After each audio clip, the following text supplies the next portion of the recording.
আসসালামু আলাইকুম, আশা করি সবাই ভালো আছেন।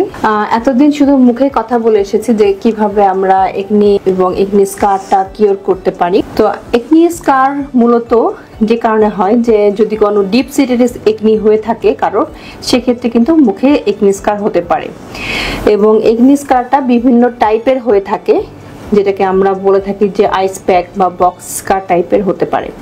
তো যে কারণে একনি স্কারটা হয় না কেন, সেটা দেখতে খুবই দৃষ্টিকটু এবং মুখে দাগ বসে যায়। তো এই দাগগুলো সহজে কোনো ধরনের মেডিসিনে যখন যেতে চায় না, তখনই আমরা প্রসিডিওর করে থাকি।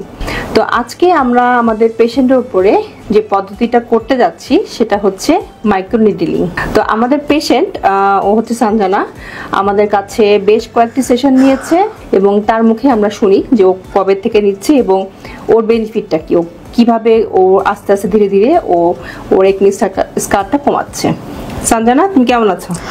আমি ভালো আছি ম্যাম। তুমি আমাদেরকে বলো, তুমি আমাদের কাছে কেন আসছিলে? আমার যখন এইচএসসি পরীক্ষার আগে তখন আমার স্কিনে অনেক একনি ছিল, তারপর হচ্ছিল অনেক বেশি অয়েলি ছিল, তারপর স্কিনে দাগ বসে গেছিল, স্কিনের পাশাপাশি আমার বডি একনিও ছিল। তারপর আমি এখানে আসার পর প্রথম ম্যাম আমাকে আগে একনি গুলো কন্ট্রোলে আনে, একনি কন্ট্রোলে আনার পর তারপর আমার মুখে দাগের জন্য ট্রিটমেন্ট দেওয়া হয়। তারপর হচ্ছিল আমার দাগও চলে যায়।